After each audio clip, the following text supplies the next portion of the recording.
The cave loomed before me, a gaping maw on the rocky hillside, its darkness swallowing any hint of daylight. My heart raced with excitement and trepidation as I stepped cautiously into its cool, damp embrace. The faint echo of my footsteps bounced off the walls, creating an eerie symphony in the stillness. I'd always been drawn to exploration, seeking the thrill of the unknown, and this cave seemed to promise secrets waiting to be discovered. Armed with my flashlight and a sense of adventure, I pressed forward, squeezing through narrow passages and clambering over jagged rocks, each step bringing me deeper into the unknown depths. As I ventured further, the air grew thicker, almost suffocating, and the walls seemed to close in, casting strange shadows that danced menacingly in the dim light. My initial excitement waned, replaced by a gnawing sense of unease. I tried to shake off the growing feeling of dread, reminding myself that caves were just nature's creations, nothing more.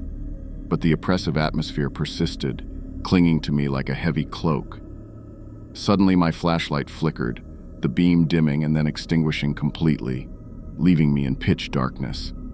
Panic surged within me, but I forced myself to stay calm, fumbling for spare batteries in my pack. Just as I managed to replace the batteries and revive the light, a bone-chilling sound echoed through the cavern. A low, guttural growl that seemed to reverberate from the very walls themselves. My heart leaped into my throat as I spun around, the beam of my flashlight wildly casting eerie shadows in all directions. Fear clutched at me, urging me to flee, but a stubborn curiosity rooted me to the spot. I couldn't shake the feeling that something lurked in the shadows, watching, waiting. With trembling hands, I pressed on, the adrenaline-fueled determination to unravel the mystery overriding my instincts to flee. But the cave seemed to conspire against me, its passages twisting and turning in disorienting ways, leading me deeper into its labyrinthine depths. Time lost its meaning as I stumbled forward, the walls closing in oppressively, the air growing colder and thicker with each step. Just as despair threatened to engulf me entirely, I stumbled into a small chamber bathed in an otherworldly glow, a cluster of phosphorescent fungi clinging to the walls. Relief flooded through me, a brief respite from the suffocating darkness. But my elation was short-lived when I noticed something unnerving. The walls were etched with crude drawings, depicting scenes of a monstrous creature stalking through the cave, its eyes gleaming with an unholy hunger. Before I could comprehend the implications of the drawings, a shiver ran down my spine as I heard the same guttural growl from earlier, now closer, more menacing. I turned to flee, but as I sprinted through the winding passages, I felt hot breath on the back of my neck. The cave seemed to twist and contort around me, trapping me in its grasp, and then, with a final desperate cry, darkness consumed me entirely.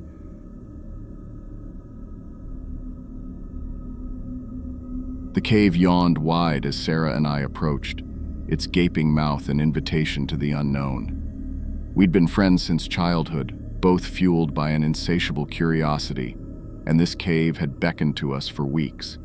Excitement surged through us as we ventured into the cool darkness, armed with flashlights and a shared determination to uncover its secrets. The thrill of exploration buoyed our spirits as we navigated the rocky terrain, the beams of our lights carving through the shadows. The cave's interior seemed like a maze, passages twisting and turning, leading us deeper into its belly. Sarah's laughter echoed off the walls, breaking the silence that had settled around us, and I felt a rush of relief at her infectious enthusiasm. But as we delved further, a subtle unease crept in, an inexplicable chill that clung to the air like a heavy shroud. I glanced at Sarah, her brow furrowed in concentration, her steps more cautious now. I mirrored her actions, our adventurous spirits tempered by a growing wariness.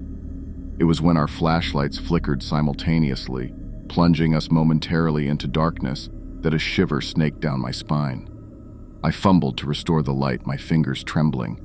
As the beams returned, I noticed Sarah's face pale in the glow, her eyes wide with alarm. "Did you hear that?" she whispered, her voice barely audible over the echoes of our own footsteps. A low, guttural growl rumbled through the cave, sending a jolt of fear coursing through us. With a shared glance, we quickened our pace, urgency propelling us forward. But the passages seemed to shift, the once familiar tunnels now disorienting and labyrinthine. Panic clawed at the edges of my mind as I struggled to navigate the twisting pathways.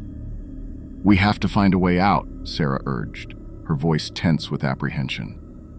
As we pressed on, the walls closed in around us, the air growing colder and heavier with each step. My heart hammered against my chest, and a sense of foreboding settled in, amplifying the oppressive atmosphere. We stumbled into a chamber bathed in an eerie, otherworldly glow. A cluster of luminescent crystals shimmered, casting distorted shadows on the walls. But the beauty of the sight was overshadowed by crude etchings on the stone, a grotesque creature with glowing eyes depicted in chilling detail.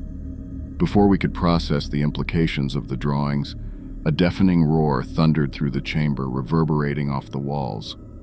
Sarah and I exchanged a terrified glance before we bolted, our frantic footsteps echoing through the passages.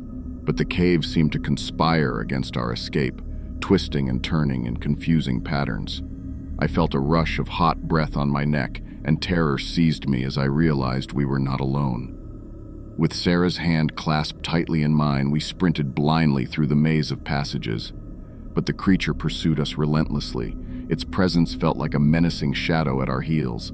And then, just as despair threatened to overwhelm us, we burst into blinding daylight, stumbling out of the cave's mouth, gasping for air.